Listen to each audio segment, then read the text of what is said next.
WhatsApp, welcome back guys, welcome back to the channel. आज करेंगे back day and साथ ही डिस्कस करेंगे हाइपरट्रोफी एंड हाइपरप्लेजिया में क्या डिफरेंस होता है, कौन सी सुपीरियर है, आपको कौन सी करनी चाहिए, नेचुरल एथलीट्स के लिए क्या बनी है एंड एनहांस एथलीट्स के लिए क्या है। हाइपरट्रोफी एंड हाइपरप्लेजिया अगर आपको नहीं पता, वीडियो को एंड तक देखना, आपको पूरी इन्फॉर्मेशन मिल जाएगी। साथ ही साथ हम करेंगे एक बैक वर्कआउट। सो शुरू करते हैं। I am just taking my pre workout. I think जो भी लोग सीरियसली जिम करते हैं उन्होंने कभी ना कभी ये वर्ड सुना होगा हाइपरट्रोफी, अपने जिम में कोचेस से, ट्रेनर्स से या यूट्यूब से आपने कभी सुना होगा ये वर्ड हाइपरट्रोफी क्या होती है। हाइपरप्लेजिया बहुत लोगों को नहीं पता क्या होता है।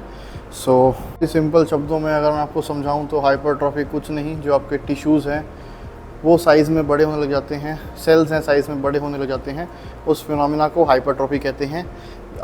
हम इसके जिस रेफरेंस से बात कर रहे हैं, हम मसल सेल्स की बात कर रहे हैं। सो होता क्या है, हाइपोथेटिकली अगर आपकी बॉडी में 100 मसल सेल्स हैं जस्ट शोल्डर मसल के अंदर, सो होगा क्या, आप उनको ट्रेन करोगे एंड वो 100 मसल फाइबर्स ग्रो करेंगे, वो धीरे धीरे ग्रो करेंगे एंड उसी को हम हाइपरट्रोफी बोलते हैं। साथ ही क्योंकि अंदर के जो ऑर्गन्स हैं वो भी सेल्स में हैं, टिश्यूज़ में ही काउंट होते हैं, वो भी मसल्स में ही आते हैं, सो उनके लिए भी ये वर्ड हाइपरट्रोफी यूज़ करा जाता है। Prostate enlargement, prostate hypertrophy, LVH होता है, लेफ्ट वेंट्रिकुलर हाइपरट्रोफी। सो मतलब वही है कि आपका ऑर्गन बड़ा हो रहा है, हाइपरट्रोफी हो रही है उसमें किसी पार्ट में। So that's a thing. Hypertrophy muscle cells के लिए यूज़ करा जाता है कि आप मसल को ट्रेन कर रहे हो, मसल ग्रो हो रही है, आपके सेल्स बड़े हो रहे हैं।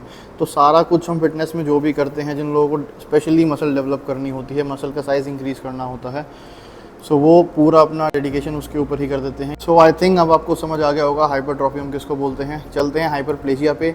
हाइपरप्लेजिया क्या होता है, जैसे हाइपरट्रोफी के अंदर जो आपके एग्जिस्टिंग सेल्स थे, आप उनको ट्रेन कर रहे थे, मसल सेल्स को ऑफ कोर्स, सो वो ग्रो कर रहे थे। इसके अंदर क्या होता है, जो आपके एग्जिस्टिंग सेल्स होते हैं वो वैसे के वैसे ही रहते हैं।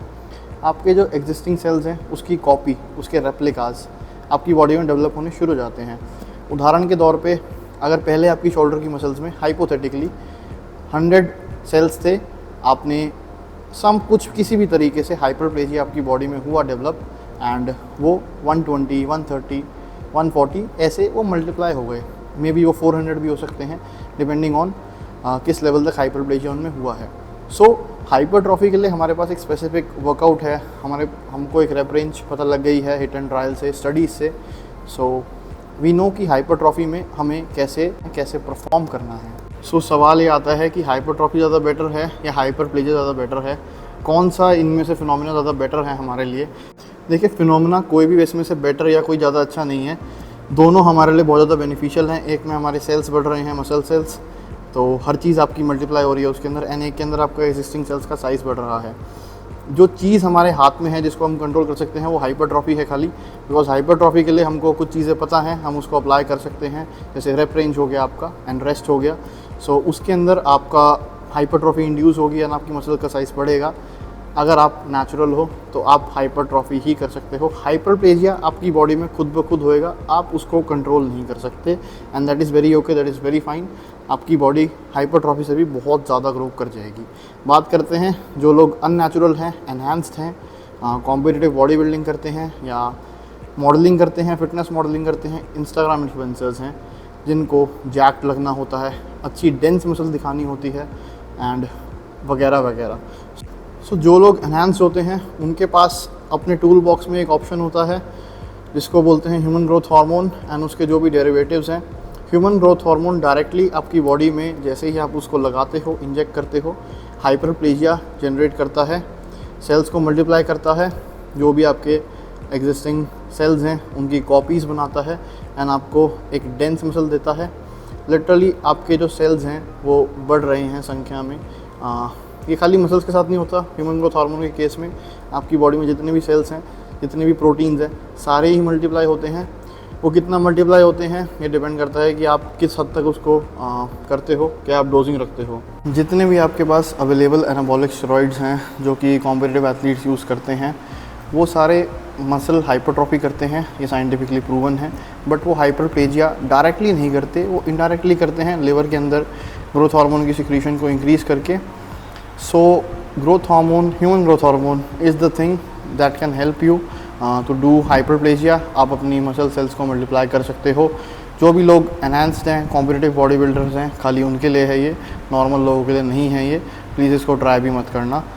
जब hypertrophy plus hyperplasia with human growth hormone मिल जाता है तो ये 1 और 1 11 वाला काम करते हैं। आपके पास सेल्स भी आपके जो मल्टीप्लाई हो जाते हैं एंड वो मल्टीप्लाइड सेल्स आपके बड़े हो जाते हैं।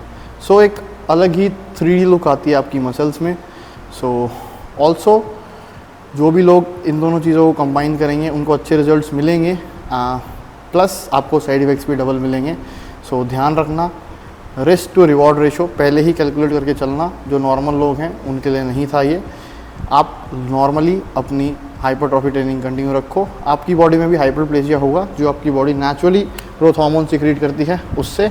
इवन अगर आप बॉडी बिल्डिंग लेवल पे देखो सो जो मेजर चेंज आया था 90s के बाद, मास मॉन्स्टर का एरा आया था, उसके अंदर जो मेन कल्प्रेट बताया गया था कि एस्थेटिक बॉडीज़ ख़त्म हो गई, अब मास मॉन्स्टर का एरा शुरू हो गया।